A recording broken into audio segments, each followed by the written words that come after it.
Yuk jadi bagian dari dakwah kami. Dukung operasional dakwah dan sosial kami, raih pahala amal jariah yang terus mengalir sampai hari kiamat. Khulu dalam agama kita diambil dari kata-kata khala'a yakhla'u yang berarti mencabut.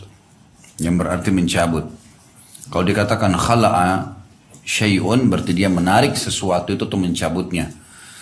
Berarti kalau dikatakan khulu adalah pencabutan hak suami sehingga tidak lagi berlaku kepemimpinan suami itu sendiri atau status suami. Dan ini akan disebutkan nanti, tentu ada sebab-sebabnya bagaimana khulu. Dalam Islam laki-laki boleh menceraikan istrinya. Dia mengatakan saya ceraikan kamu, terjadilah perceraian itu. Bagaimana dengan wanita? Maka wanita dia harus melalui hakim, dan ini dikenal dengan khulu tadi. Dan khulu ini teman-teman sekalian, bila memang seorang suami terlalu zalim, misal tidak memberikan nafkah, dan biasanya dibatasi oleh sebagian ulama fikih dengan 6 bulan. 6 bulan tidak memberikan nafkah batin, tidak memberikan nafkah materi, atau memang walaupun kurang dari 6 bulan tapi pemabuk, pezina, suka mukul, ya, dan membahayakan keamanan dan kejiwaan si wanita atau istri. Maka ini boleh mengajukan khulu. Nanti hakim yang akan melakukan pencabutan haknya si suami tadi, atau mencabut dengan sistem khulu. Ada 2 cara. Yang pertama, khulu yang akan mengeluarkan tolak bayyin kubra. Perceraian yang terjadi langsung 3 sekaligus. Dan khala ini teman-teman sekalian kalau sudah dilakukan oleh hakim, maka tidak boleh lagi mereka berkumpul. Namanya tolak bayyin kubra, biasanya dibilang gitu. Dan ini hakim akan melihat pada saat seseorang muslimah, istri terganggu dengan perilaku suaminya yang melampaui batas. Tidak masuk dalam masalah udzur khulu adalah kalau misal suami hanya karena malas, misal malas kalau minta ditemanin kemana, misalnya istrinya, itu tidak masuk dalam bab khulu. Tidak boleh khulu di situ. Tidak masuk dalam khulu kalau misalnya suami bekerja di satu tempat, kemudian jaraknya jauh. Dan suami memang sudah memberitahukan kepada istrinya sebelum nikah, kalau saya kerja di kota ini misalnya, kalau kamu mau ikut silakan, kalau tidak mau ikut berarti saya hanya datang 2 bulan sekali misalnya. Ini tidak boleh perempuan mengadukan khulu, karena sudah ada informasi sebelumnya. Khulu hanya boleh terjadi kalau seandainya tadi saya bilang tidak diberikan nafkah batin dan materi selama 6 bulan berturut-turut, atau memang si laki-laki ini sangat buruk perilakunya, setiap malam berzina, mabuk, pulang dalam keadaan mabuk, suka mukul, nggak ada ketentraman bagi si wanita, maka boleh dia mengajukan khulu.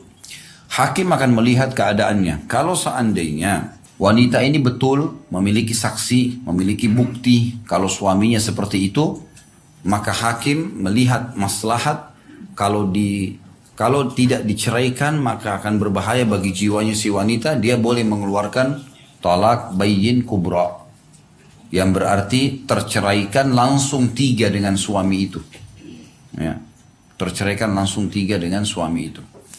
Tetapi kalau seandainya hakim melihat dari keluhan si wanita, misal dia bilang suami saya begini, suami saya begitu, segala macam keluhan, dan dia tidak punya bukti, tidak punya saksi, atau mungkin bukan udzur syar'i, bukan karena tadi tidak diberikan nafkah, hanya karena dia tidak suka lagi sama suaminya misalnya, ya, atau mungkin ada laki-laki lain, atau mungkin terganggu dari sisi materi, maka hakim akan mengeluarkan tolak bayyin sugro.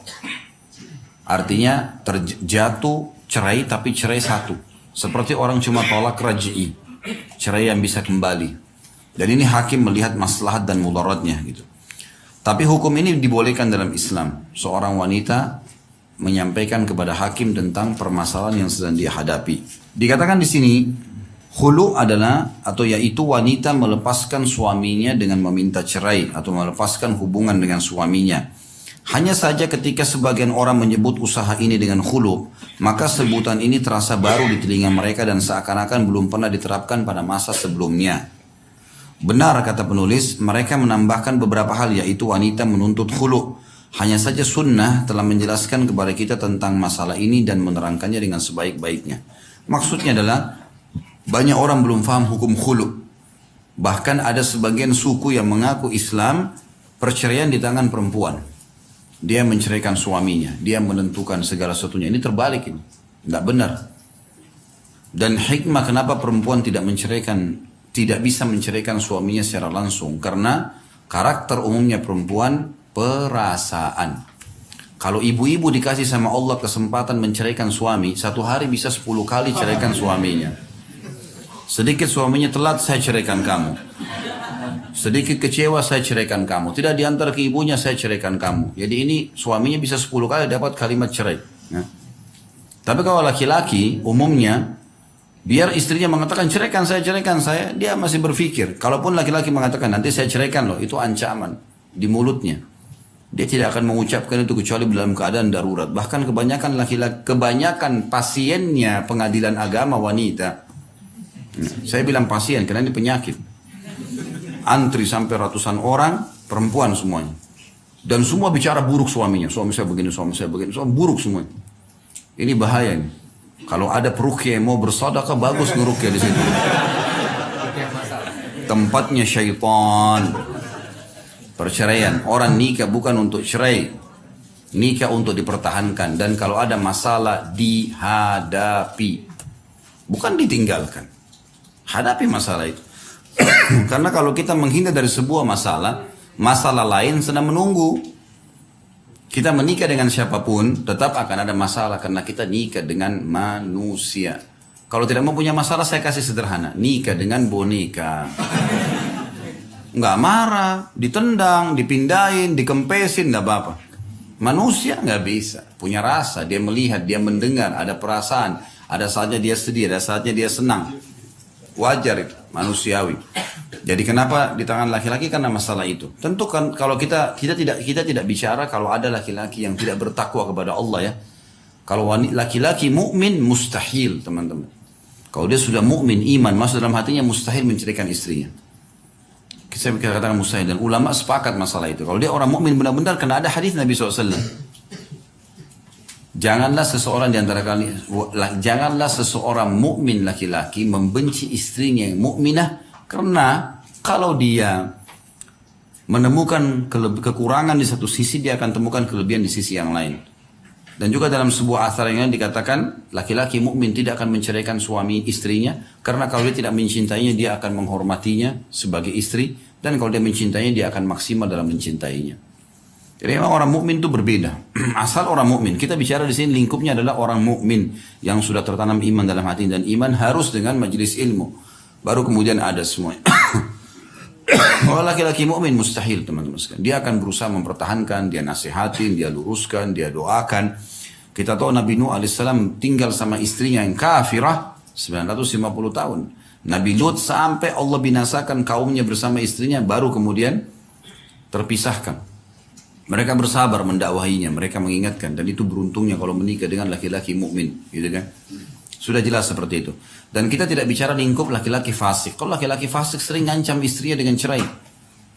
Kalau ada seorang laki-laki yang dia setiap kali marah, kalau kau gini saya ceraikan, kalau kau ke ibu kamu saya ceraikan, ini bukan mukmin ini. Ini orang masih terhitung belum mukmin. Dia laki-laki fasik, suka menggunakan otoriternya untuk mengancam. Itu tidak seperti itu teman-teman. Dan ingat, jauhi semua di kamus benak kita mulai saat ini. Semua perilaku, persepsi, perkataan buruk hapus semuanya. Seperti misal, saya kayaknya tidak bahagia, saya tidak bisa menikah, saya tidak bisa berusaha, saya tidak bisa punya anak, saya tidak sembuh dari penyakit. Ini semua di kamus antum hapus, gak boleh ada. Karena ini namanya kalimat pesimis dan memasukkan kategori dosa besar. Dan syaitan suka menunggangi kalimat-kalimat pesimis. Dan dalam hadis yang lain kata Nabi SAW, saya sangat tidak suka dengan kalimat pesimis. Saya tidak bisa nikah, saya tidak bisa maju, saya tidak bisa sembuh, saya tidak bisa punya anak, saya tidak bisa. Semua tidak bisa. Gitu kan? Itu kalimat kata Nabi SAW saya benci dan saya suka al-fa'al. Kata para sahabat ya Rasulullah, apa itu al-fa'al? Kata Nabi SAW kalimat optimis. Saya bisa. Jadi kalau ribut, adapun masalah yang kita mau hadapi, Insya Allah Allah selesaikan. Insya Allah penyakit saya sembuh. Insya Allah obat ini cocok. Insya Allah pekerjaan ini bagus. Insya Allah pasangan ini cocok buat saya. Dan seterusnya. Selalu kalimatnya optimis. Ini penting untuk digarisbawahi. Jadi jangan teman-teman sekalian, saya lihat banyak kasus rumah tangga yang terjadi. Mereka cerai akhirnya karena dari sebelum nikah atau pas baru nikah, itu sudah sering ada kalimat cerai. Jadi sudah kayak seperti kalimat yang biasa mereka ucapkan satu sama yang lain. Dan saya akhirnya terjadi perceraian. Dan saya temukan rumah tangga yang tidak pernah mengucapkan kalimat ini. Bahkan mereka hati-hati sekali, kecuali langgeng rumah tangganya. Karena itu bisa jadi kalimat pesimisnya kan. Kayaknya kita sudah nggak cocok lagi nih. Kayaknya kita lebih baik cerai. Menyesal menikah dengan kamu. Atau apalah bahasa-bahasa yang buruk. Bahkan kata Nabi SAW, jangan doakan keburukan buat diri kalian, harta kalian, dan keturunan kalian. Karena bisa saja malaikat lewat dan mengaminkannya. Selalu optimis. Bisa, insya Allah. Ya, saya sembuh, saya berhasil. Ini akan maju, dan seterusnya. Kata beliau di sini, apakah kita perlu memberikan tinjauan tentang beberapa aspek masalah khulu, pensyariatannya, dan apa yang bertalian dengannya? Jawabnya, khulu telah dipraktekkan dalam undang-undang Mesir sejak masa yang lama. Tapi masyarakat mengenalnya dengan al-ibra' atau melepaskan, yaitu wanita melepaskan suaminya atau wanita merelakan haknya berkenaan dengan nafkah, papan, perkakas, dan sebagainya. Namun ketika muncul istilah khulu, maka terasa baru di telinga dan seakan-akan belum pernah diterapkan sebelumnya. Undang-undang memberikan beberapa tambahan atas undang-undang sebelumnya, seperti wanita meminta khulu dan penetapan waktu untuk mengusahakan perdamaian, yaitu 6 bulan. Ini tentu beliau menceritakan keadaan Mesir dan peradilan agama di sana, sama kalau kita pengadilan agama di sini. Bagaimana mereka sedang menyusun poin-poin masalah khulu. Jadi kalau di Mesir sekarang pengadilan agama kalau ada wanita ajukan, maka hakim tidak akan menjatuhkan cerai kecuali sudah 6 bulan. Dia bolak-balik dulu. Kalau Indonesia menerapkan 3 kali. Kalau pengadilan kita menerapkan 3 kali panggilan. Dipanggil 1 kali, kalau 3 kali nggak datang, pihak yang menggugat ini datang dan yang digugat tergugat tidak datang, maka dijatuhkanlah khulu itu. Tapi kalau dalam 3 kali itu sering ada datang dan setiap kali ada pertanyaan dijawab, ada saksi, ada segala macam, maka terus saja sampai mereka tiba di sebuah titik temu. Hakim hanya akan mengeluarkan kalimat tolak kalau si penggugat punya bukti-bukti dan saksi. Kalau tidak akan dibatalkan. Itu idealnya. Tapi kadang-kadang juga ada orang yang sengaja, yang seperti Allah kasih hidayah. Di pengadilan itu saya dengar dari beberapa pengacara, teman-teman pengacara, itu ada jasa menjual saksi, jasa saksi. Dan murah sekali, 250.000 dibayar jadi saksi. Dia cuma bilang, oh iya betul, ini orang suaminya jahat misalnya. Kadang-kadang ada perempuan yang sengaja, dia pikir Allah nggak ngawasin. Dia ngajukan pengadilan, tapi dia tetap kumpul sama suaminya, buat kesannya suaminya nggak ngerti. Sampai sudah 3 kali dipanggil karena suami nggak tahu, dikeluarkanlah surat cerai. Ini haram, haram, perceraian yang tidak benar dalam Islam. Dan kalau dia nikah sama laki-laki lain, dia berzina, nggak benar. Karena hakim nggak tahu, hakim hanya sekedar mengirim surat. Mungkin saja dia bawa palsu. Makanya pengadilan kita juga meminta buku nikah dua-duanya. Dan saya sarankan untuk di rumah tangga agar masing-masing pegang buku nikahnya. Karena ada buku nikah buat istri, ada buku nikah buat suami. Pegang masing-masing. Atau kalau mau memang lebih aman, amanahkan ke suami, disimpan. Karena buku nikah ini disalahgunakan. Banyak sekali wanita yang tidak bertakwa sama Allah, diambil buku nikah tersebut, diserahkan, seakan-akan pengadilan tahunya, suaminya tahu nih kalau dia mengajukan khulu. Padahal sebenarnya tidak tahu. Dan ini haram dalam agama. Mau kemana kita, mau lari kemana? Bapak Ibu sekalian, ini terutama bicara khulu masalah perempuan. Mau kemana ukhti? Ya? Apa yang mau dicari di dunia sebentar kita hidup? Kenapa kita harus selalu mengajukan kekurangan dan kekurangan? Ada hal juga yang saya lihat, saya sempat diskusikan sama istri saya dan saya bahasakan ini, ternyata memang sudah umum juga. Kebanyakan wanita terbuka pintu-pintu syaitan dalam jiwa mereka sehingga mereka adukan khulu, itu karena dia masih belum pernah terdidik atau terbiasa untuk menilai kebaikan suami. Sehingga memang kita lihat dalam lisan sehari-hari selalu saja negatif suaminya. Orang kalau cerita tentang suaminya dia langsung percaya daripada dia percaya lisan suaminya. Akhirnya rumah tangganya rapuh. Kalau ada orang yang hasut tidak suka sama dia, udah dikacauin, gampang. Suami kamu saya temukan sama perempuan loh. Padahal enggak, tetap dituduh. Ribut akhirnya. Dan ini banyak terjadi. Maka harus hati-hati ukti sekalian. Saya dalam rumah tangga betul-betul saya terapkan sebuah peraturan yang ketat sekali bagi istri saya. Ingat, lingkup dinding ini adalah rumah tangga kita. Saya pemimpinnya, kamu adalah wakil saya. Orang lain tidak boleh mengatur, masuk intervensi di sini, nggak ada ceritanya. Peraturan kita, peraturan kita. Kamu nggak cocok bilang sama saya, kita selesaikan sama-sama. Itu penting untuk digarisbawahi. Karena banyak orang ketiga ini datang ngacoin semua ini, ngacoin semua, gitu kan. Jadi akhirnya jadi kemana-mana. Dan saya sarankan akhwat kita bertakwa kepada Allah, jadikan rumah tangga adalah jalan tol, sarana untuk masuk ke surga. Saya bahasakan gini ke istri saya, ibu-ibu coba renungi. Saya bilang, sekarang kamu ini setelah nikah sama saya ada di bahtera, kapal. Kapal ini sedang menuju ke surga. Udah tinggal sabar aja, jalanin. Kurang lebihnya kita saling menutupi. Jangan sampai ada orang datang pakai sampan kecil, gitu kan? Kemudian dia panggil kamu, kamu turun. Mau pindah di kapal lain. Maka turun di sampan itu bisa tenggelam, bisa enggak. Bisa dapat kapal lain, bisa enggak. Ini sudah ada kapal, jangan dirombakin. Yang mudah-mudahan bisa ditangkap maksudnya kan. Bahwasanya memang harusnya lebih hati-hati. Rumah tangga yang sudah ada, itu adalah bahtera menuju ke surga. Dan sebentar saja teman-teman. Karena suami, istri, anak, orang tua, tanda kutip, boneka-boneka yang Allah titipkan. Kita bakti sama orang tua karena Allah perintahkan. Kita lahir kita nggak bisa pilih kok. Mau ibu ini atau mau ayah ini nggak bisa. Sudah lahir ini bumi, anak ayah mau bakti. Dan gitu. Anak lahir, ya sudah ini anak kamu nggak bisa. Sama dengan pasangan, pada saat kita sudah pilih sebagai pasangan, ya sudah. Kecuali betul-betul ada udzur syar'i tadi saya bilang. Misal kita anggap dia soleh atau soleha, ternyata dia menipu. Setelah nikah dia tidak begitu. Dia nggak sholat, dia nggak tutup aurat, dia mabuk-mabukan, dia segala macam. Nah, itu lain, itu udzur syar'i. Kita nggak mungkin buang-buang waktu kita, umur kita kepada orang-orang yang fasik, nggak mungkin. Gitu kan? Lebih baik kita cut di situ kalau dia tidak mau berubah, dan kita cari orang yang benar. Tapi kalau dasarnya orang baik, cuma ada kekurangan 1-2. Kadang-kadang dari mertua, kadang-kadang dari ipar. Ya sama-sama lah, saling diskusikan. Gitu kan? Karena Allah subhanahu wa ta'ala memerintahkan suami istri, walaupun sudah cerai, tetap harus ada diskusi yang baik di situ. Gitu kan? Dan Allah mengatakan, wala tansaw fadla bainakum. Dan jangan lupakan kebaikan-kebaikan di antara kalian, walaupun sudah cerai. Karena harus ada komunikasi yang sehat. Dikatakan di sini teman-teman sekalian, khulu' ialah wanita melepas suaminya dengan ganti atau imbalan yang diberikan wanita itu kepada suaminya. Ini diambil dari kata khala, ats-tsaub wa izalatih, atau melepaskan pakaian. Karena wanita adalah pakaian laki-laki dan laki-laki adalah pakaian wanita. Sebagaimana firman Allah dalam surah Al-Baqarah 187. A'udzu billahi minasyaitonir rajim. Hunna libasul lakum wa antum libasul lahun. Mereka adalah pakaian bagimu dan kamu pun adalah pakaian bagi mereka.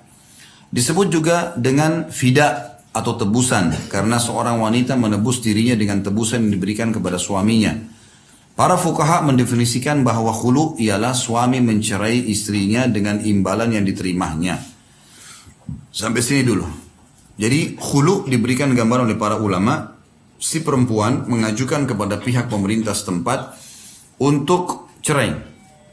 Pemerintah setempat akan mengeluarkan keputusan sebagaimana saya bilang tadi, bisa cerai 3 sekaligus atau memang cuma dijatuhkan 1. Cerai 3 kalau perempuan yang benar dan memang betul berbahaya bagi jiwanya, dan cerai 1 kalau dianggap perempuan ini yang salah dan tetap ngotot, dan akhirnya diberikan cerai 1 supaya masih bisa kembali. Tetapi wanita di sini harus membayar imbal. Yang paling kuat pendapat ulama mengatakan dia mengembalikan maharnya. Dia mengembalikan maharnya. Apapun yang pernah suaminya kasih sebagai mahar dia kembalikan. Pernah dikasih mobil, dia kembalikan mobil. Rumah, dia kembalikan rumah. Emas, dia kembalikan emas. Dia menebus dirinya dengan itu. Atau bisa terjadi, kata penulis di sini, khulu itu adalah pada saat suami istri mau cerai, maka suaminya memberikan syarat. Suaminya mengatakan, baiklah, saya akan ceraikan kamu, tapi dengan syarat kamu memberikan kepada saya uang 10 juta rupiah. Atau saya akan ceraikan kamu kalau kamu memberikan kepada saya mahar saya. Gitu kan? Dan nanti kita akan bacakan kisah Thabit bin Qais. Bagaimana perceraian yang terjadi dengan istrinya. Dikatakan pensyariatan khulu, kita lanjutkan bacaannya, diambil dari firman Allah Subhanahu wa taala dalam surah Al-Baqarah 229, A'udzu billahi minasyaitonir rajim fa in khiftum alla yuqima hududallahi fala junaha 'alaihima fima iftadat bih. Al-ayah. Jika kamu khawatir bahwa keduanya suami istri tidak dapat menjalankan hukum-hukum Allah, maka tidak ada dosa atas keduanya tentang bayaran yang diberikan oleh istri untuk menebus dirinya. Jadi dia mengembalikan mahar atau dia memenuhi apa yang suaminya minta. Disebutkan kata iftadat dalam Al-Quran, fi maftadat bih, di akhir ayat Al-Baqarah 29 tadi, dalam bentuk nakira untuk menunjukkan lebih, kurang atau sama. Ya. Artinya fi maftadat bih tidak jelas. Masih nakira itu artinya belum fokus kepada satu poin tertentu. Maka dia bisa berarti lebih, kurang, ataupun sama dengan yang pernah dikeluarkan atau dibayarkan dalam mahar. Dan ini pendapat Malikiyah dan Syafi'iyah. Tidak ada bedanya apakah menghulu atas seluruh mahar, sebagiannya, atau suatu harta. Baik lebih sedikit maupun lebih banyak. Tidak ada bedanya baik benda, piutang maupun jasa, selama keduanya ridho atas hal itu. Maka tidak ada dosa atas keduanya tentang bayaran yang diberikan oleh istri untuk menebus dirinya. Ya, dia kembalikan mahar kah? Atau dia ikuti kemauan suaminya kah? Seperti itulah. Jadi imbalan adalah bagian dari asasi. Jadi imbalan adalah bagian yang asasi tentang pengertian khulu. Jadi imbalannya. Kalau dia berikan imbalan, disetujui oleh hakim, maka selesai. Atau disetujui oleh dua belah pihak. Dalam ayat tersebut terdapat dalil atas bolehnya khulu secara mutlak dengan izin penguasa dan selainnya. Sementara segolongan lainnya melarangnya dengan tanpa izinnya, maksudnya izin penguasa. Tapi 4 imam dan mayoritas ulama menyelisih pendapat tersebut. Kita lihat di sini. Dalam ayat tersebut juga terdapat dalil bahwa tolak bayin atau bayin terjadi dengannya. Karena Allah Subhanahu wa ta'ala menyebutkan sebagai fidyah atau tebusan. Seandainya itu tolak raj'i, sudah tahu tolak bayin dan tolak raj'i kan? Tolak bayin cerai yang diucapkan oleh suami 3 kali. Misal dia bilang saya ceraikan kamu, saya ceraikan kamu, saya ceraikan kamu di waktu yang berbeda, maka terjadi cerai 3 kali kan? Kalau cerai 3 kali nggak boleh kembali lagi sampai si perempuan nikah sama laki-laki lain, kemudian cerai normal, baru terbuka variabel kembali kepada mantan suami pertama. Ini namanya tolak bayin. Kalau tolak yang pertama, misalnya suami mengatakan saya ceraikan kamu, itu tolak raj'i yang satu. Kemudian yang kedua, tolak raj'i yang kedua. Ini terakhir. Kalau dia sudah yang ketiga, masuk ke bayin tadi. Nah, tolak raj'i bisa kembali. Namanya raj'i'at kembali. Di sini dikatakan, ya, tolak raj'i. Sebagaimana dikatakan oleh sebagian orang. Gitu kan? Tolak raj'i berarti masih bisa kembali. Dan pernah saya jelaskan, kalau mereka masih dalam... setelah pengucapan cerai oleh suami, dan masih dalam masa iddah 3 kali masa haid, maka mereka boleh kembali tanpa pernikahan. Dan kalau sudah lewat 3 kali masa haid, kembali pernikahan seperti awal, punya mahar, punya wali, saksi dan seterusnya. Dikatakan di sini, saya ulangi kembali, dalam ayat tersebut juga terdapat dalil bahwa tolak bayin terjadi dengannya, dengan khulu itu. Karena Allah yang maha tinggi dan maha pemurah menyebutkan sebagai fidyah atau tebusan. Seandainya itu tolak raj'i, sebagaimana dikatakan sebagian orang, tentulah seorang wanita tidak menebus dirinya dari suaminya dengan imbalan yang diberikan kepadanya. Firman-Nya, maka tidak ada dosa atas keduanya tentang bayaran yang diberikan oleh istri untuk menebus dirinya, menunjukkan kebolehannya, baik dengan tebusan yang lebih sedikit maupun lebih banyak dari mahar yang diterimanya. Dan suami boleh mengambil tebusan yang lebih banyak daripada mahar yang telah diberikannya. Penolakan terhadap khulu yang dilakukan segolongan orang yang nyeleneh adalah menyelisihi nas dan ijma'. Saya rincikan dulu paragraf ini. Yang pertama, Bapak Ibu sekalian, ada potongan perkataan di sini yang mengatakan dalam ayat tersebut, kita kembali ke paragraf, juga terdapat dalil bahwa tolak bayin terjadi dengannya. Maksudnya apa? Khulu. Kalau seorang wanita yang ajukan ke hakim dan hakim mengetahui bahwasanya wanita ini benar dan memang suaminya zalim, lalu dikeluarkan tolak bayin kubra, maka ini namanya khulu yang dijadikan sebagai target. Maksudnya adalah dia tidak boleh kembali lagi. Mau perempuan itu nikah lagi sama laki-laki lain atau tidak, ini sudah dilarang. Karena si perempuannya sudah mencabut itu dan tebusan.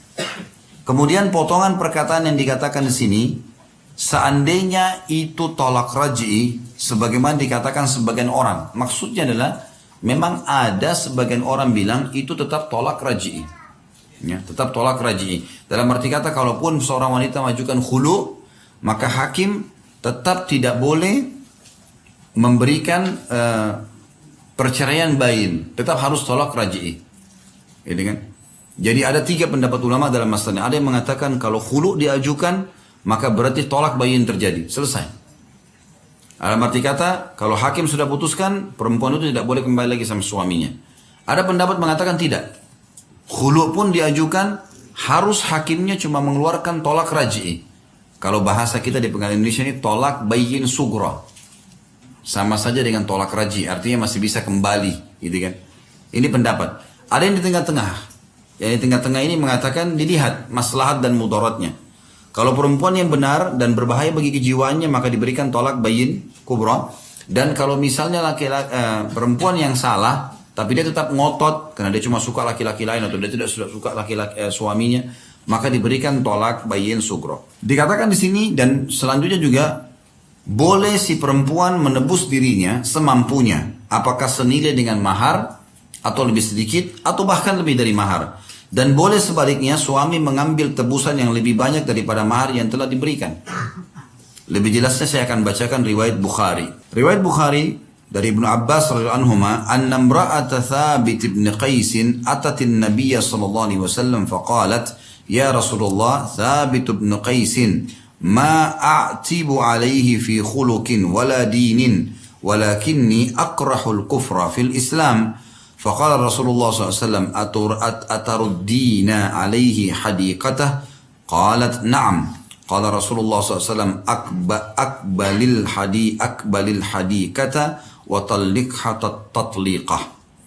Bahwa istri Thabit bin Qais datang kepada Nabi SAW seraya mengatakan, wahai Rasulullah, Thabit bin Qais, suaminya maksudnya, aku tidak mencelah akhlak dan agamanya, namun aku tidak menyukai kufur dalam Islam, maksudnya jangan sampai aku tidak melayaninya.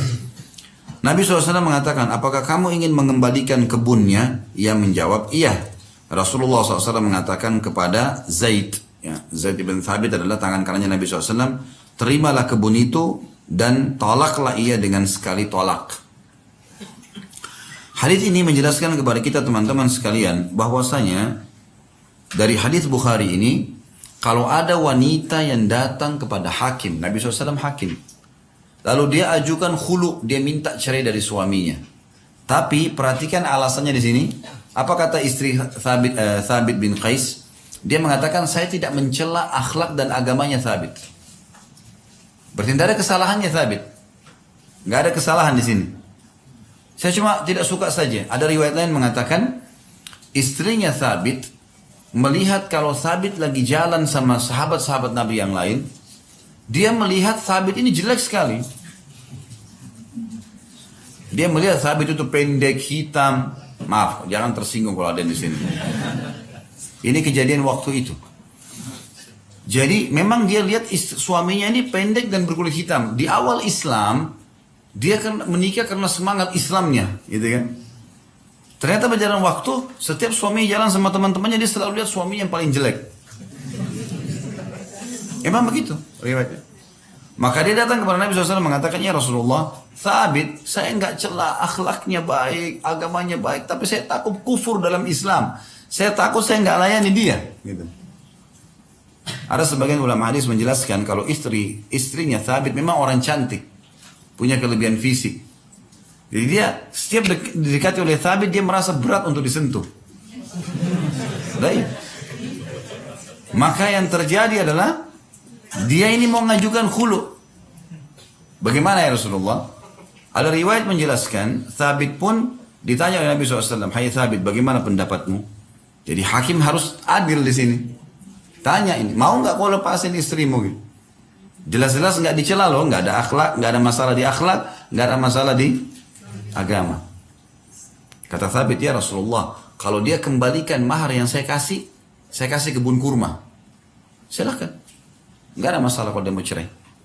Makanya Nabi SAW tanya di sini, kau mau kembalikan nggak kebunnya Thabit? Dia bilang, iya ya Rasulullah. Maka Nabi SAW mengatakan, kalau begitu diputuskan oleh Nabi. ambil kebun itu hai Zaid, gitu kan? Berikan kepada Thabit, kembalikan, dan tentukan cerai satu padanya. Perhatikan kalimat cerai satu. Kenapa? Karena hakim tahu di sini, Nabi SAW tahu kalau perempuan ini salah, nggak ada hubungannya. Masa gara-gara casing mau cerai? Nah, casingnya saya. Hitam itu tinggal dipoles kan? Bisa saja. Kalau merasa suaminya pendek, dia kalau jalan pendekin juga dirinya. Atau persepsi-persepsi negatif tentang fisik ini harus dihindari. Walaupun sebenarnya teman-teman sekalian, sebagian ulama fikih mengadakan sebuah penelitian, wanita itu sebenarnya tidak terlalu fikir dengan fisik. Kalau dipertemukan antara ada orang fisik tapi kasar dengan orang yang biasa fisik tapi baik, pilih yang mana ibu-ibu? Nah, ada kesaksian. Sudah dengar? Bujang dengar? Itu penelitian itu. Ini ada pernyataan langsung. Nggak ada kesepakatan loh sama ibu tadi. Jadi memang laki-laki nggak diterima di sini. Kalau dikatakan tergantung. Jadi di sini jelas sekali wanita sebenarnya lebih umum mencari masalah kebaikan. Beda dengan laki-laki. Kalau laki-laki itu ada satu perempuan cantik cerewet, yang satu jelek tapi pendiam, tetap dia pilih yang ini. Pilih yang mana coba? Hah? Pilih yang mana? Oh, belum punya pengalaman. Salah nanya saya. Enggak, pilihannya itu dulu. Cantik cerewet dengan baik pendiam. Jelek lebih pendiam. Tetap saja ini dulu nih. Kalau perempuan tidak, kalau laki-laki itu baik segala macam santun. Ini keadaan fisiknya biasa. Ini gagah tapi kasar, suka berkata kotor, ditinggalkan sama perempuan. Umumnya seperti itu, umumnya. Makanya Nabi SAW di sini menjatuhkan tolak satu. Walaupun ini khulu ya, ini kan pengajuan pencabutan haknya suami. Makanya betul pengadilan kita itu kalau dia hakim masih melihat kalau perempuan ini benar terancam secara kejiwaan, teman-teman sekalian, laki-laki ini suka mabuk, suka pukul segala macam. Kalau hakim tidak kasih tolak, maka bisa berbahaya dia, gitu kan? Terancam. Ada kan begitu perempuan, masya Allah sabar sekali, luar biasa, suaminya sudah suka pukul, sudah mabuk segala macam, dia masih bertahan, gitu kan? Ini memang hak, kalau dia sudah ajukan khulu, ini hakim harus ambil keputusan jelas. Tapi di sini pengakuan istrinya Thabit jelas-jelas Thabit nggak ada masalah di agama, nggak ada masalah di akhlak, tapi casingnya. Padahal casing bisa dikemas ya. Nah. Baik, dalam Sunan An-Nasai dari Ar-Rubai'i bin Ma'ud, Thabit bin Qais bin Shammash memukul istrinya hingga tangannya terluka. Ada riwayat lain menjelaskan kalau perceraian ini ada sebabnya. Sebagian ulama, dilihat footnote nomor 160, berhujjah dengan hadis ini tentang bolehnya memukul istri dengan pukulan yang melukai. Ya. Tapi nanti kita jelaskan ini. Yaitu namanya perempuan ini Jamilah binti Abdullah bin Ubay. Maka saudaranya datang untuk mengadukan kepada Nabi SAW. Beliau pun mengutus seseorang kepada Thabit agar datang. Lalu beliau mengatakan kepadanya, itu kepadanya kurang PA ya, ambillah apa yang menjadi haknya atasmu dan lepaskan ia. Ia mengatakan iya. Lalu Nabi SAW memerintahkan agar wanita itu menunggu sekali haid lalu pulang kepada keluarganya. Hadis ini diriwayatkan oleh Nasai ya. Hadis ini hadis yang riwayat Nasai. Kalau tadi hadis Bukhari ya, kalau hadis Bukhari menjelaskan kepada kita tentang tidak ada masalah karena istrinya Thabit sendiri mengatakan Thabit tidak ada masalah di akhlak dan agama, berarti tidak pernah mukul, nggak pernah punya masalah gitu ya. Riwayat Nasai menjelaskan bahwasanya Thabit memukul istrinya, lalu saudara istrinya datang mengeluhkan itu kepada Nabi SAW, lalu Nabi SAW menjatuhkan perceraian. Nanti kita simpulkan hadis-hadis ini. Kemudian dalam Sunan Abu Daud dari Ibnu Abbas radhiyallahu anhuma, istri Thabit bin Qais meminta khulu darinya, maka Nabi SAW menetapkan iddahnya sekali haid. Riwayat-riwayat dari para sahabat dan tabi'in berselisih mengenai boleh atau haramnya mengambil lebih dari mahar yang diberikan di antara mereka, dan ada yang memakruhkannya. Kita kembali dulu ke riwayat di sini. Dari dua riwayat ini, saudaraku seiman, ulama-ulama mengatakan yang didahulukan adalah riwayat yang lebih sahih. Kalau bertemu antara dua hadis, maka kita ambil riwayat yang lebih sahih. Di sini bertemu antara riwayat Bukhari dan Nasa'i. Dan dalam riwayat Nasa'i ini, beliau menghasankan hadis ini. Kalau derajatnya pun disahihkan oleh Nasa'i, bertemu antara Nasa'i dengan Bukhari, maka Bukhari didahulukan dalam ilmu hadis. Karena Imam Bukhari fokus kepada hadis-hadis yang sahih. Di sini derajat hadisnya hasan, berarti di bawah sahih. Kalau bertemu antara individu Nasa'i dengan Bukhari sudah cukup Bukhari didahulukan, apalagi bertemu antara sanad yang hasan dengan sanad yang sahih, maka sahih didahulukan, gitu kan? Berarti sebenarnya yang sedang dibahas dalam masalah khulu dari hadis istrinya Thabit yang bernama Jamilah adalah masalah tidak sukanya istri Thabit dengan fisiknya Thabit saja. Itu saja. Karena riwayat Nasa'i ini agak berbeda ya. Riwayat Nasa'i ini dikatakan Thabit memukul. Bahkan tadi ada footnote 160 dikatakan kalau sebagian ulama yang memegang hadis ini mengatakan boleh berarti memukul wanita sampai luka, dan ini lain ini. Kan di situ dikatakan ya. Di footnote 160, dan ini bertolak belakang dengan hukum agama. Bertolak belakang dengan hukum agama karena kita sudah tahu ayat Al-Qur'an yang menjelaskan wanita kalau nusyuz dinasihati, kalau tidak mau dihajar, kalau tidak mau dipukul, maka seumumnya ulama mengatakan darbatun ghairu mubarrah. Pukulan yang tidak boleh berbekas. Yang gitu. Maka di sini keliru, tidak mungkin ini nyambung. Tentu bukan hadis nabinya yang kita sedang sorotin ya.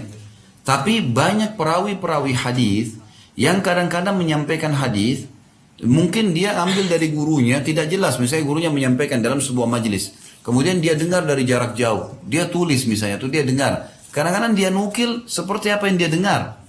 Mungkin tidak lengkap gitu kan. Nanti dinukil lagi kepada muridnya, maka mungkin bisa salah. Itu bisa terjadi.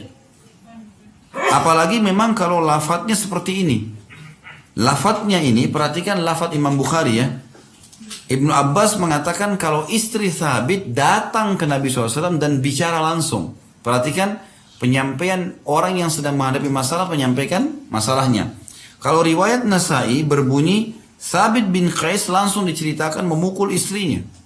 Tidak ada penyampaian dari istri ataupun suami. Dan langsung disimpulkan kalau Nabi SAW panggil Thabit, lalu suruh ceraikan istrinya.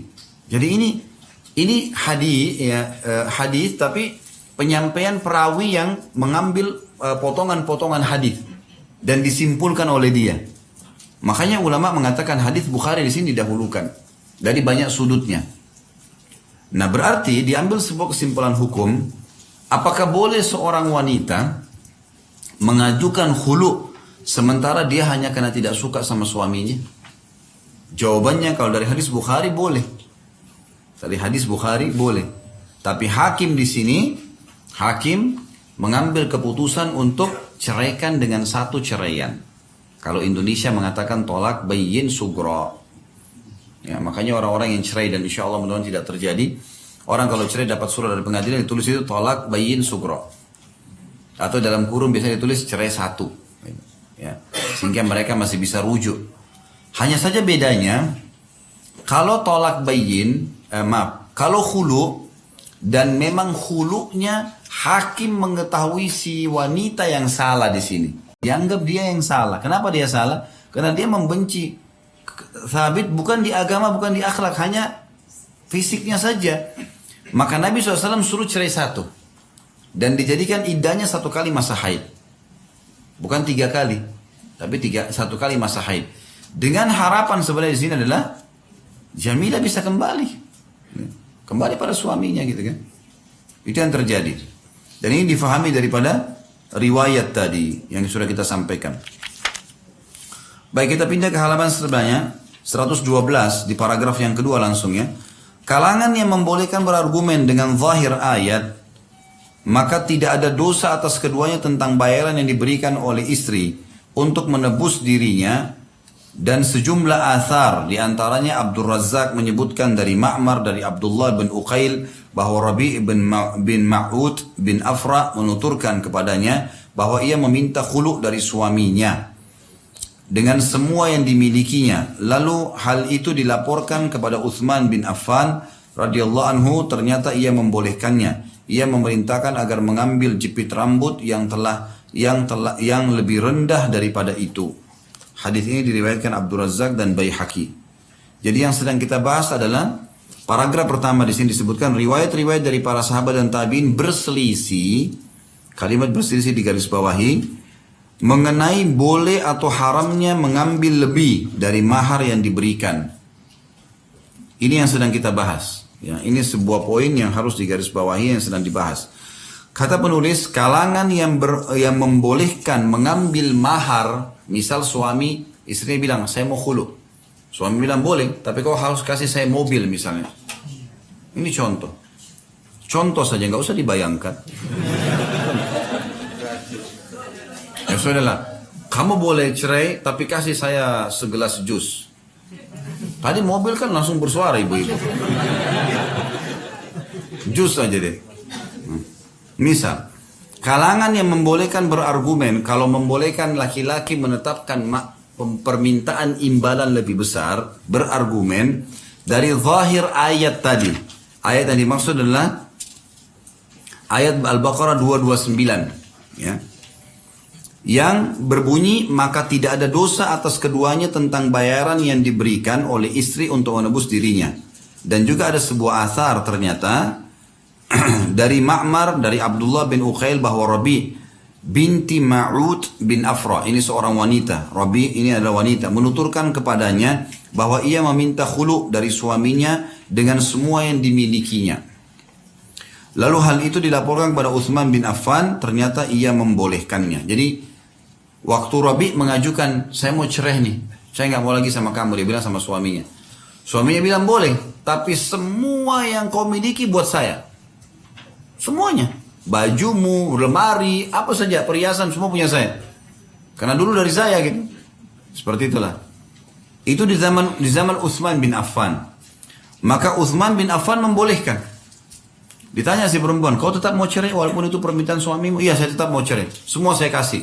Maka Uthman bin Affan sampai menyuruh mengambil jepit rambut atau bahkan lebih rendah daripada itu. Berarti semua itu kasih semua suami kamu. Silakan. Habis itu khulu. Seperti itulah. Ini dalil yang digunakan oleh orang yang mengatakan bolehnya meminta imbalan dari pihak suami dari istri yang mau mengajukan khulu lebih besar daripada apa yang pernah dia kasih sebagai mahar. Jelas sampai sini ya. Ia menyebutkan juga dari Ibnu Juraih, dari Musa bin Uqbah, dari Nafi' bahwa Ibnu Umar radhiyallahu anhu didatangi oleh maula atau mantan sahaya wanita istrinya yang meminta khulu dengan segala sesuatu yang dimilikinya dan semua pakaian yang dimilikinya hingga dirinya. Ini juga dalil yang kedua yang dipegangi oleh pendapat orang yang mengatakan boleh mengambil lebih daripada mahar yang telah dikasih kepada istri. Sebagaimana pernah ada juga wanita mantan sahaya yang datang kepada Abdullah ibn Umar. Lalu Abdullah bin Umar mengiyakan itu. Pernah dilaporkan kepada Umar radhiyallahu anhu bahwa seorang wanita yang durhaka pada suaminya, maka Umar mengatakan, lepaslah ia, walaupun dengan tebusan anting-antingnya. Hal ini disebutkan oleh Hammad ibn Salamah dari Ayyub, dari Katsir bin Abi Katsir darinya. Dan ini bisa dilihat footnote nomor 164 di bawah, diriwayatkan Abdul Razak. Sekarang kalau suami mau menceraikan istrinya dan istrinya durhaka, istrinya tidak baik, dia mau ceraikan, bolehkah dia ceraikan? Boleh, saya ceraikan kamu. Kalau perempuan itu mengatakan tidak, saya tidak mau cerai, saya tidak mau cerai, tetap mau jadi istri kamu. Bagaimana caranya? Si suami boleh menggunakan sistem yang dipakai dalam khulu. Apa itu? Negosiasi. Saya cerai sama kamu, saya kasih kamu. Saya kasih kamu rumah, saya kasih kamu mobil, saya kasih kamu, yang penting kamu cerai dari saya. Gitu loh. Seperti itulah. Maka di sini Umar bin Khattab pernah mendapatkan kasus ada seorang wanita durhaka pada suaminya. Maka Umar berkata pada suaminya yang baik ini, yang saleh, istri yang durhaka, lepaslah ia, walaupun tebusan dengan anting-anting. Kalau dia minta anting-anting kasih, dia minta apa kasih. Artinya sekecil sampai sebesar bau tebusan kasih aja. Yang penting kamu lepas dia, seperti itu. Ya. Sementara kalangan yang mengharamkan tidak boleh bertambah. Dia pernah kasih mahar satu misal mushaf Al-Quran, ya dikembalikan mushaf Al-Quran. Dia pernah kasih 5 gram cincin, itu saja dikembalikan. Seperti itu. Dan diharamkan lebih daripada itu, tidak boleh. Berhujjah, berargumen dengan hadis dari Abu Zubair bahwa Thabit bin Qais bin Syammash ketika hendak menghulu istrinya atau menerima khulu istrinya, maka Nabi SAW mengatakan kepada istrinya, Ataruddina alaihi hadikata, qalat na'am wa ziyadah. Faqala Nabi SAW, amma ziyadatu fala.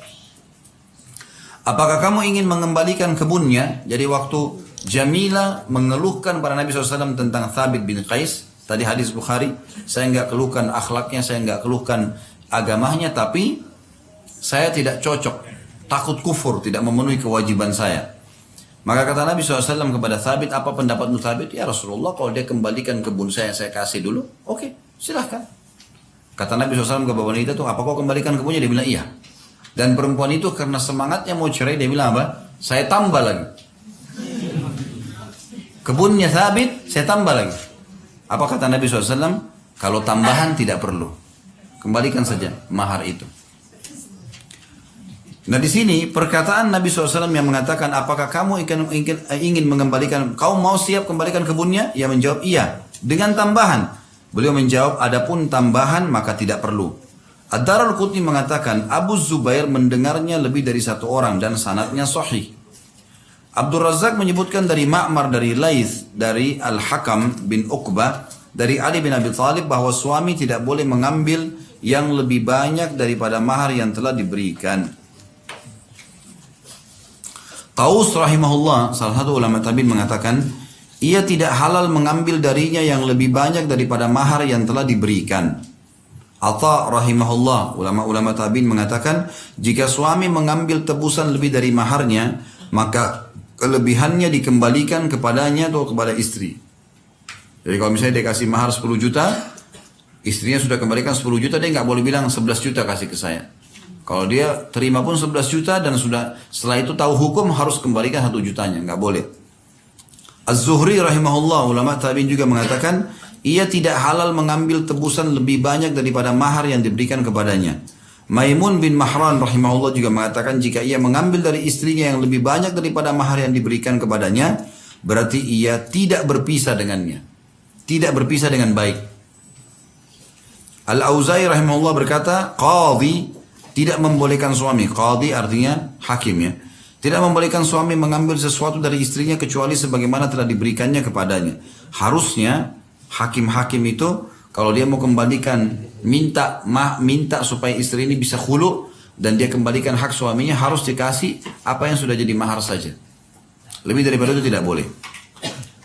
Sebagian dari mereka ada yang menyatakannya kemakruhannya, seperti diriwayatkan Waqi' dari Abu Hanifah. Sekarang kita sudah sampai sini teman-teman sekalian, sampai perkataan Al-Auza'i adalah pendapat ulama yang mengatakan haram mengambil lebih daripada mahar ya yang sudah diberikan. Kita sekarang pindah ke pendapat ketiga sebenarnya yang mengatakan makruh. Sebagian dari mereka ada yang menyatakan kemakruhannya, seperti diriwayatkan Waqi' dari Abu Hanifah, dari Ammar bin Imran Al-Hamdani, dari ayahnya dari Ali radhiyallahu anhu, bahwasanya ia memakruhkan suami mengambil dari istrinya yang lebih banyak daripada apa yang diberikan kepadanya. Imam Ahmad rahimahullah berpegang dengan pendapat ini dan menaskan kemakruhannya. Sementara Abu Bakar dari kalangan sahabat Ahmad mengharamkan tambahan dan menyatakan bahwa kelebihannya dikembalikan kepadanya. Abdul Razak menyebutkan dari Ibnu Juraij, ia mengatakan, Atha menuturkan kepadaku seorang wanita datang kepada Rasulullah SAW seraya mengatakan, wahai Rasulullah, aku tidak menyukai suamiku dan aku ingin bercerai dengannya. Beliau mengatakan, apakah kamu akan mengembalikan kepadanya kebun yang telah diberikan kepadamu sebagai maharnya? Dia menjawab, iya, disertai tambahan dari hartaku. Rasulullah SAW mengatakan, adapun tambahan dari hartamu maka tidak, tapi cukup kebunnya. Ia mengatakan, iya. Lalu beliau memutuskan demikian atas suami. Meskipun hadis ini mursal atau masih dibicarakan oleh para ulama, namun hadis Abu Zubair menguatkannya. Hadis ini juga diriwayatkan oleh Ibnu Jurayj dari keduanya.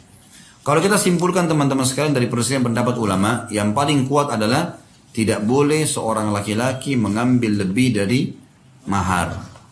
Itu yang kita dari tadi, tapi ini buku ini memang merincikan dalam perselisihan pendapat ulama dengan dalil masing-masing. Karena yang mengatakan haram mengambil tambahan jauh lebih kuat secara argumen. Allah yang maha tinggi dan maha pemurah menyebutkan khulu sebagai tebusan. Ini menunjukkan bahwa di dalamnya terdapat makna mu'awadah atau timbal balik. Karena itu yang menjadi pertimbangan mengenai hal itu adalah ridho suami istri. Jika keduanya menerima khulu, lalu suami mengembalikannya kepada istrinya apa yang diambil darinya dan memintanya rujuk pada masa iddah, maka apakah hal itu diperbolehkan bagi keduanya? 4 imam dan selain mereka menolaknya. Menurut mereka wanita itu sudah tertolak bayin dengan khulu itu sendiri. Abdul Razak menyebutkan dari Ma'mar, dari Qatada, dari Sa'id Ibn Musayyib bahwa ia mengatakan tentang wanita yang dikhulu, jika mau suaminya boleh merujuknya dengan mengembalikan padanya apa yang diambil darinya dalam masa iddah dan ada saksi dalam rujuk. Ma'mar menuturkan Az-Zuhri mengatakan bahwa pendapat seperti dikatakan oleh Qatada. Al-Hasan Basri mengatakan ia tidak boleh merujuknya kecuali dengan meminangnya kembali. Kita sekarang bicara di halaman 114 teman-teman, dari awal paragraf sampai perkataan Al-Hasan adalah sampai ke bawah ya sebenarnya. Perkataan Sa'id, saya akan baca dulu. Perkataan Sa'id Ibn Musayyib dan Az-Zuhri memiliki tinjauan fikih yang cermat yang diterima dan tidak ditolak oleh kaidah-kaidah fikih dan usulnya. Namun amalannya sebaliknya. Sebab selama wanita itu masih dalam masa iddah, maka ia masih berada dalam tawanannya. Apalagi ia menerima talak suaminya dengan jelas lagi sah. Menurut segolongan ulama. Jika keduanya telah mengadakan akad khulu, lalu keduanya rujuk sebagaimana sebelumnya dengan keridhaan keduanya, maka kaidah-kaidah syariat tidak melarang itu. Ini berbeda dengan setelah iddah, karena ia telah menjadi wanita asing murni baginya, dan ia salah satu peminang. Ini menunjukkan bahwa ia tidak boleh menikahinya pada masa iddahnya, berbeda dengan yang lainnya.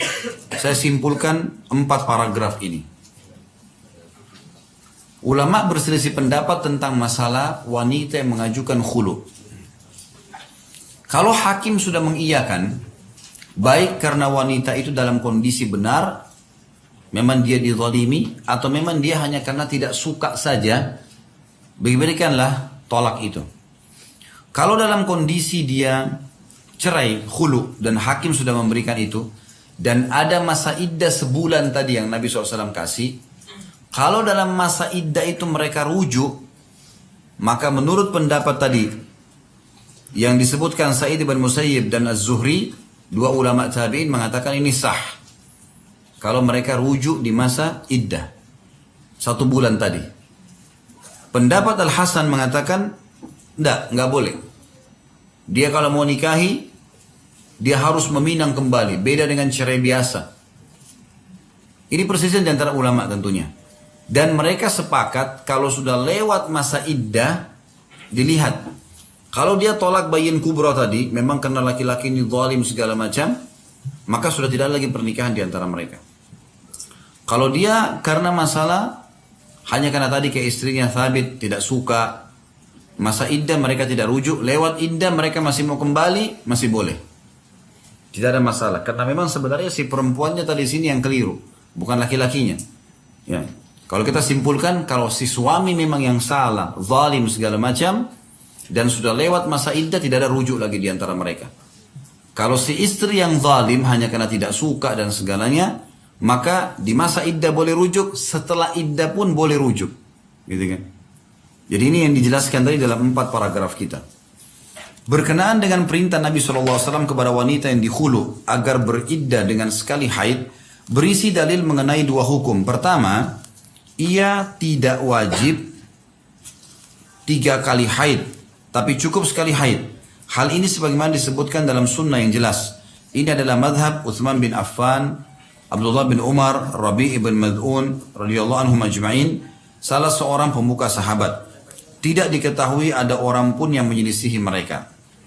Sebagaimana diriwayatkan juga oleh Al-Laits bin Sa'id dari Nafi' maula ibn Umar radhiyallahu anhum ajma'in, ia mendengarkan Ar-Rabi' ibn Ma'udh bin Afra Ar-Rabi' binti Ma'udh bin Afra ketika mengabarkan kepada Abdullah bin Umar bahwa ia meminta khulu dari suaminya pada masa Uthman bin Affan jadi khalifah. Lalu pamannya datang kepada Uthman bin Affan seraya mengatakan kepadanya, sungguhnya putri Ma'udh meminta khulu dari suaminya pada hari ini. Apakah ia berpindah dari rumah suaminya? Uthman menjawab, ia harus berpindah. Tidak ada pewarisan di antara keduanya dan tidak ada iddah atasnya. Namun ia tidak boleh menikah hingga selesai haid karena dikhawatirkan ia hamil. Abdullah bin Umar mengatakan Uthman adalah orang terbaik dan orang paling berilmu di antara kami. Pendapat ini juga dikemukakan oleh Ishaq bin Rahawai dan Imam Ahmad dalam satu riwayat darinya. Ini juga pendapat yang dipilih oleh Syekh Islam Ibn Taimiyah. Yang dimaksud ini adalah Uthman bin Affan melihat pendapat kalau ada wanita yang menghulu dirinya dan ternyata hakim sudah memutuskan, maka tidak boleh lagi kembali kepada si suami, walaupun di masa iddah. Tetapi di masa iddah, wanita ini juga tidak boleh menikah atau menerima lamaran laki-laki lain. Ini pendapat Uthman bin Affan. Ia mengatakan siapa yang mendukung pendapat ini maka inilah yang sejalan dengan kaidah-kaidah syariat. Karena iddah hanyalah ditetapkan sebanyak 3 kali haid agar panjang masa rujuknya.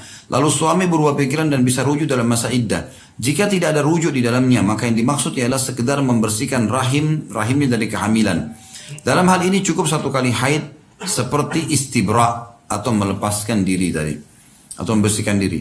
Mereka sebagian ulama mengatakan ini bagi kami tidak kontradiktif dengan wanita yang ditalak 3. Karena dalam bab tolak hukum iddah dijadikan sama. Baik baina atau raj'iyah. Menurut mereka ini adalah dalil bahwa khulu adalah pembatalan atau fasakh. Bukan tolak. Ini adalah pendapat Ibnu Abbas, Uthman, Ibnu Umar, Ar-Rabi dan pamannya. Tidak sahih sama sekali dari seorang sahabat pun bahwa ini adalah tolak.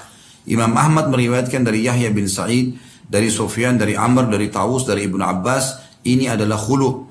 Khulu adalah tafriq, perpisahan dan bukan tolak.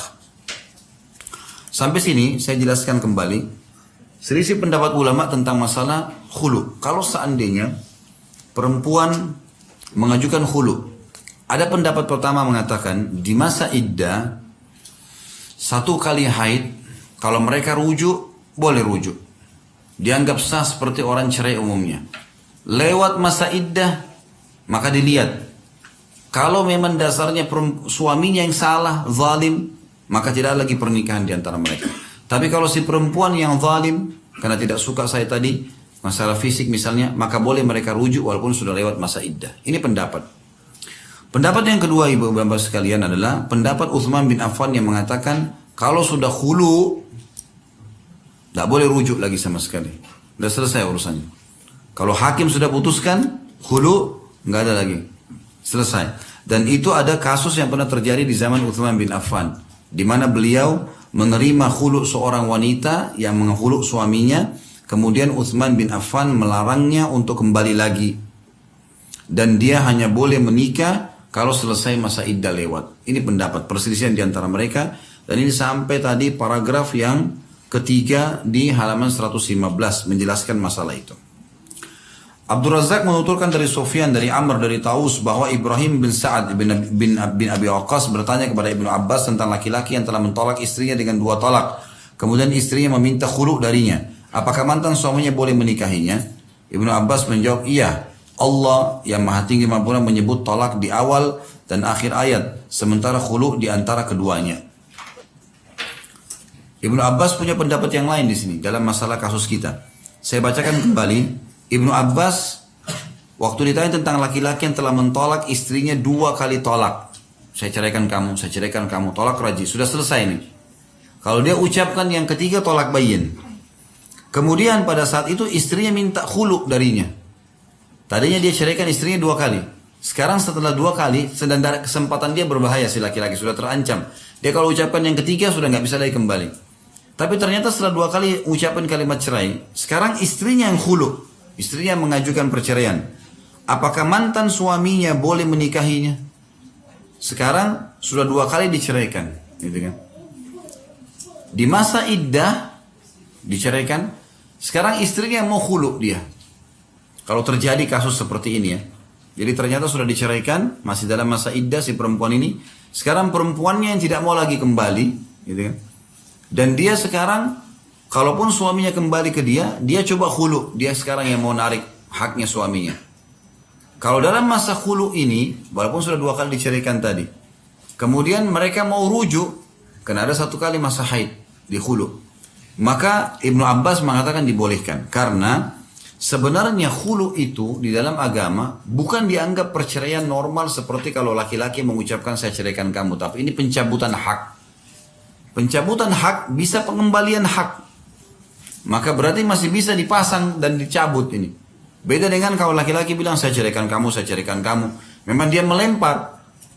Beda dengan masalah khulu. Makanya dikatakan khala tadi. Ini pendapat disampaikan Ibnu Abbas. Lalu nanti kita simpulkan semua ya.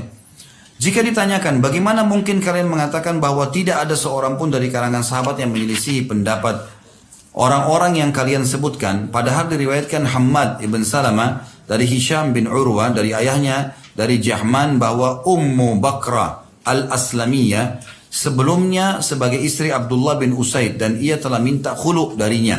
Lalu keduanya menyesal. Setelah itu keduanya melapor kepada Utsman bin Affan, maka ia membolehkan hal itu, maksudnya rujuk lagi. Seraya mengatakan ini adalah tolak 1 kecuali jika ia menyebut sesuatu. Maksudnya dia ceraikan lagi.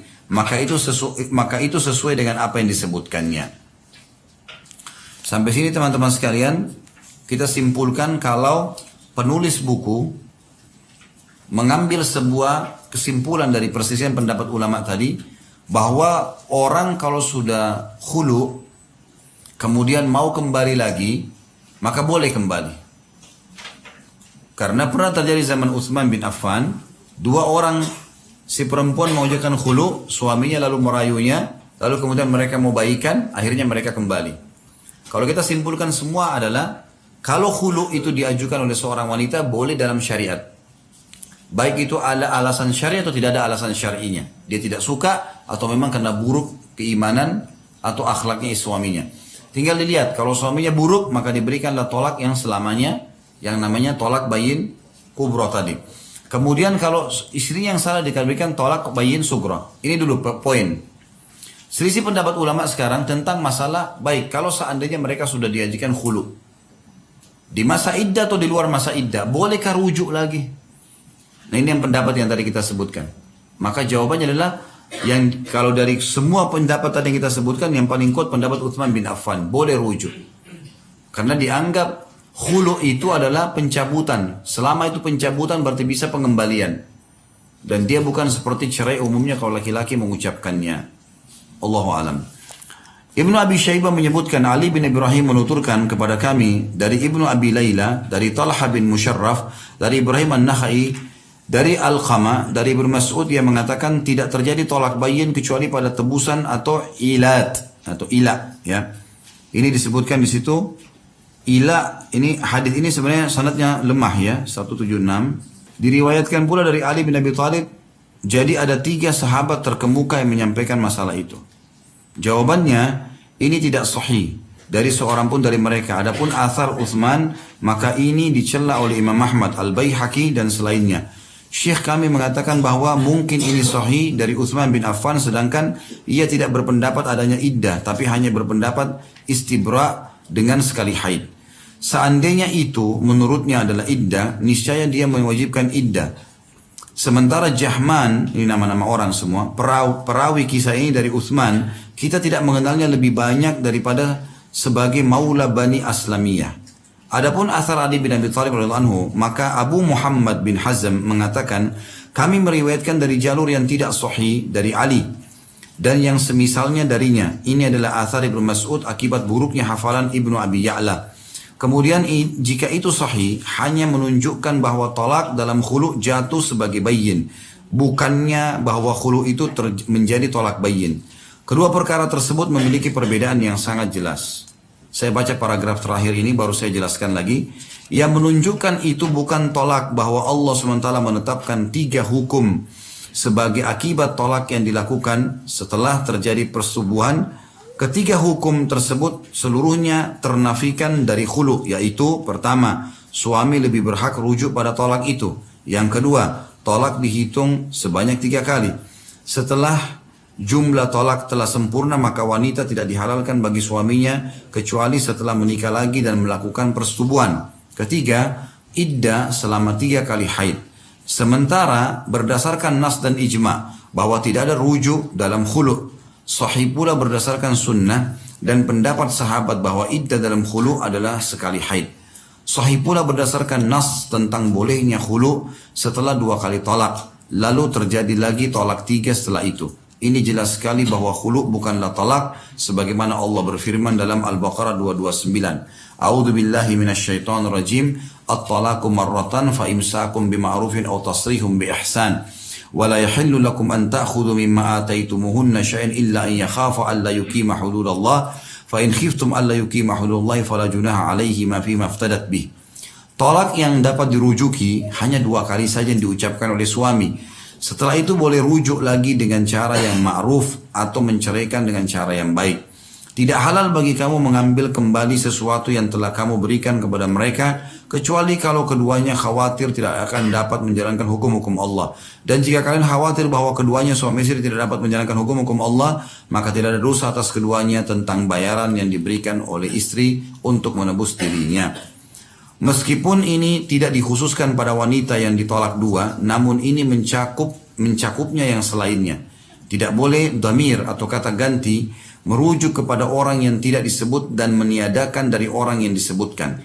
Bahkan mengandung kemungkinan ini dikhususkan pada orang yang disebutkan sebelumnya atau mencakupnya orang setelahnya atau selainnya. Al-Baqarah 230 berbunyi fa in talaqaha fala tahillu lahu min ba'du. Kemudian jika si suami mentolaknya setelah tolak yang kedua, maka perempuan itu tidak lagi halal baginya. Kalau saya simpulkan teman-teman sekalian, dari apa yang disampaikan oleh penulis adalah beliau mengambil kesimpulan di halaman 117 dari awal saf halamannya sampai tadi Al-Baqarah 230. Beliau menolak pendapat yang mengatakan tadi seperti nasnya Utsman bin Affan. Kalau orang sudah khulu, berarti masih boleh rujuk kapan saja. Penulis mengatakan sesuai dengan nas yang sahih dan tadi riwayat-riwayat sudah disebutkan, kalau khulu dilihat kepada masalah tadi yang saya jelaskan awal. Kalau memang si suami yang zalim, suami yang jahat, memang dia berbahaya perempuan ini kalau tidak dikasih khulu, maka pada saat itu tidak ada sama sekali lagi namanya kembali. Kalau pengadilan kita kasih tolak bayin kubro. Tapi kalau khulu ini dilihat suaminya atau istrinya yang salah, istrinya memang yang dasarnya tidak mau, maka boleh rujuk walaupun sudah lewat dari masa iddah. Ini kesimpulannya. Ya, ini kesimpulan yang kita ambil.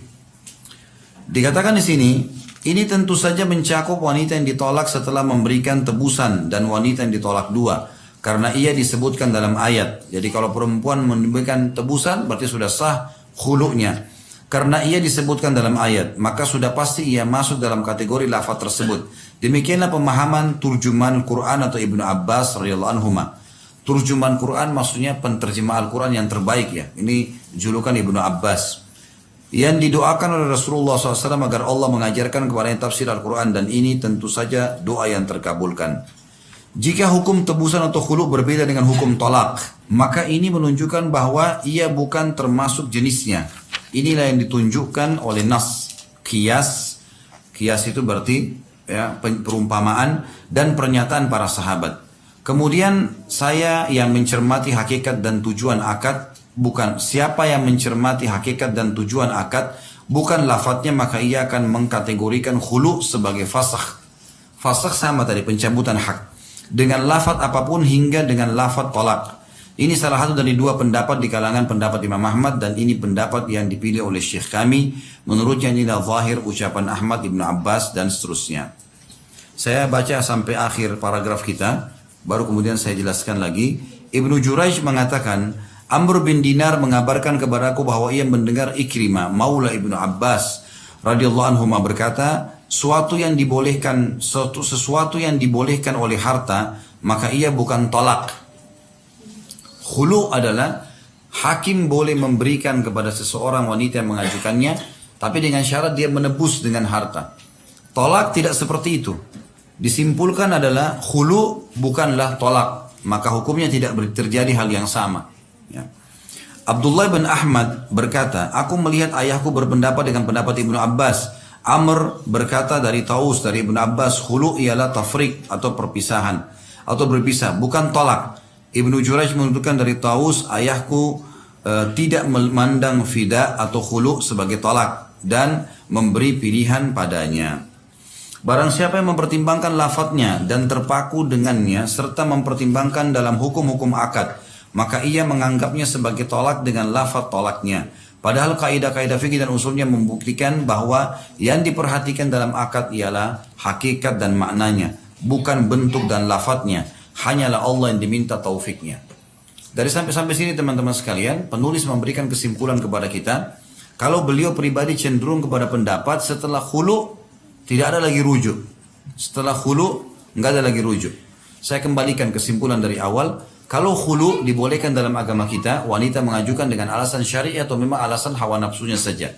Kalau alasan syar'i, memang suaminya zalim, maka boleh terjadi khulu. Dan pendapat pertama menyimpulkan kalau terjadi khulu ini, baik dia karena syar'i ataupun tidak syar'i, karena dia tidak suka, ini yang dicenderungkan juga oleh penulis, tidak ada rujuk lagi sama sekali.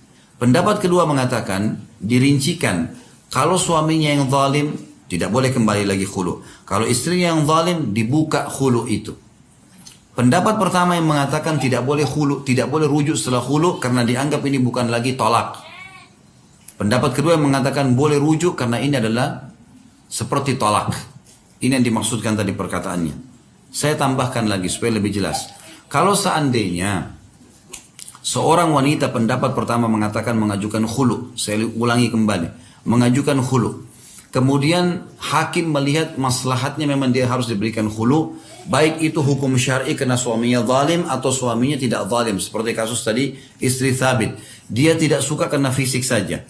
Maka ini hakim mengeluarkan keputusan untuk bisa khulu, tapi dengan cara dia harus membayarnya, imbalan. Ada pendapat yang mengatakan kalau sudah terjadi khulu seperti ini, baik secara syar'i karena suaminya zalim atau istrinya atau tidak syar'i, kurang syar'i seperti misalnya tadi istrinya karena tidak suka saja fisiknya, maka di sini pendapat pertama mengatakan tidak ada lagi rujuk di antara mereka. Udah seperti istri Thabit tadi, dia kembalikan mahar, nggak ada lagi kembali di antara mereka. Pendapat yang kedua mengatakan khulu boleh dalam syariat, baik itu syar'i misalnya suaminya zalim ataupun yang tadi saya bilang istilah dengan kurang syar'i karena dia tidak suka saja fisiknya. Kedua keadaan ini masih boleh rujuk. Kalau lewat masa iddah atau di masa iddah masih boleh rujuk. Ini yang diangkat oleh penulis tadi, tapi beliau cenderung dengan pendapat yang pertama. Kalau tidak ada rujuk lagi di antara mereka. Buktinya kata penulis karena dia berpegang pada pendapat itu ya, setelah khulu tidak ada lagi kembali, tidak ada lagi rujuk, bahwa Nabi SAW memerintahkan Thabit bin Qais agar mentolak istrinya dengan sekali tolak. Kendati demikian Nabi SAW memerintahkan istri Thabit untuk beriddah dengan sekali haid. Ini jelas bahwa adalah fasakh, pembatalan, walaupun diucapkan dengan lafaz tolak.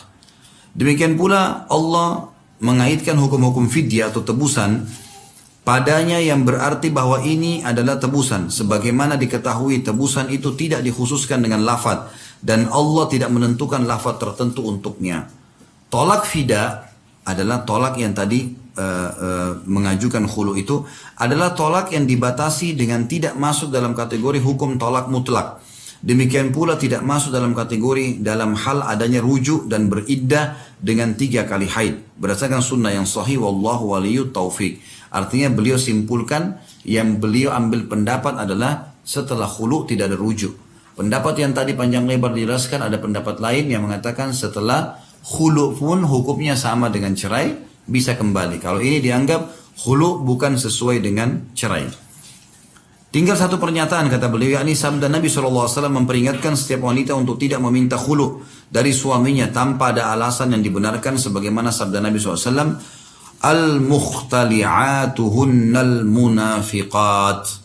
Wanita yang meminta khulu adalah wanita yang munafik. Hadis ini hadis sahih riwayat Nasa'i.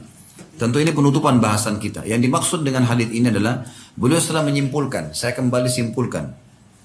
Kalau orang khulu, pendapat pertama dan kedua dua-duanya membolehkan khulu. Perempuan ajukan perceraian kepada hakim. Pendapat pertama mengatakan kalau hakim melihat suaminya yang zalim, pemabuk, pezina segala macam, dia keluarkan tolak bayin kubra tadi saya bilang. Dan di sini kalau dia lihat suami istrinya yang zalim, keluarlah tolak bayin sugra. Artinya masih bisa kembali. Tapi ditunggangi di sini oleh pendapat di sini mengatakan orang yang sudah khulu, ya, tidak boleh lagi rujuk. Hakim keluarkan tolak bayin sugra atau hakim keluarkan tolak bayin kubra, intinya perempuan sudah membayar tebusan, nggak boleh kembali lagi. Dan penulis kita cenderung dengan pendapat itu. Pendapat yang kedua, perempuan boleh ajukan khulu. Hakim lihat maslahatnya. Kalau perempuan yang suaminya yang zalim, dia keluarkanlah khulu. Ya, khulu yang dianggap khulu ini ditebus dan dia aman pada iddahnya 1 bulan. Atau perempuan tidak suka sama suami, dia keluarkan juga khulu. Tapi pendapat kedua mengatakan dalam 2 keadaan boleh rujuk. Boleh rujuk. Apa alasan keduanya? Yang satu, pendapat pertama yang mengatakan tidak ada rujuk lagi bagi orang yang khulu, karena mereka anggap khulu itu bukan cerai, tapi penarikan, ya, hak penarikan, dan penarikan tidak boleh dikembalikan lagi. Pendapat kedua mengatakan khulu sama dengan cerai, maka kalau ditarik boleh dikembalikan. Seperti itulah. Ini kurang lebih yang disimpulkan tadi. Yang kita simpulkan adalah khulu boleh, tapi beliau menutup sebuah poin hadis penting di sini. Dan hadis ini sahih riwayat Nasa'i, bahwasanya wanita tidak dibolehkan dengan mudah-mudahnya mengajukan khulu, karena ini dianggap adalah sifat munafik bagi wanita. Allahu a'lam. Semoga apa yang kita bahas hari ini bermanfaat buat kita, dan semoga jadikan sebagai tambahan amal kita pada hari kiamat, dan semoga saja semua amal soleh yang pernah kita lakukan dan akan kita lakukan selama ajal belum datang diterima dengan kemahamurahannya. Dan semoga semua dosa yang pernah kita kerjakan sekecil sampai sebesar apapun itu dimaafkan dan diganti menjadi pahala dengan kemahamurahannya. Dan kita mendoakan agar seluruh wilayah di Indonesia, terutama Jakarta, diberikan pemimpin muslim yang adil, yang kembali kepada Al-Quran dan Sunnah. Dan semoga Allah berikan hidayah kepada presiden kita dan jajaran pemerintahan untuk kembali kepada Islam dan Al-Quran dan Sunnah. Dan semoga Indonesia menjadi contoh bagi negara-negara yang lain. Dan kita mendoakan saudara kita di Palestina, di Syria, di Yaman, di Irak, di Myanmar, di Ahsa, dimanapun mereka berada sedang tertindas. Semoga Allah ikhlaskan niat mereka, terima para syuhada mereka, mulakan Islam di tangan mereka dan tangan kita semua. Dan semoga Allah binasakan dan hancurkan musuh-musuh mereka dan tipu muslihat mereka dan siasat-siasat perang mereka. Serta semoga Allah partisipasikan kita bersama mereka di pahala, baik dengan doa, dengan harta, juga dengan jiwa kita. Dan semoga Allah dengan kemahamurahannya menyatukan kita semua di surga firdausnya tanpa hisab, sebagaimana ia satukan kita di majlis ilmu yang mulia ini. Kalau ada benar dari Allah, kalau ada salah dari saya mohon dimaafkan. Subhanakallahumma bihamdika asyhadu an la ilaha illallah astaghfirullah wa atubu ilaik. Wassalamualaikum warahmatullahi wabarakatuh.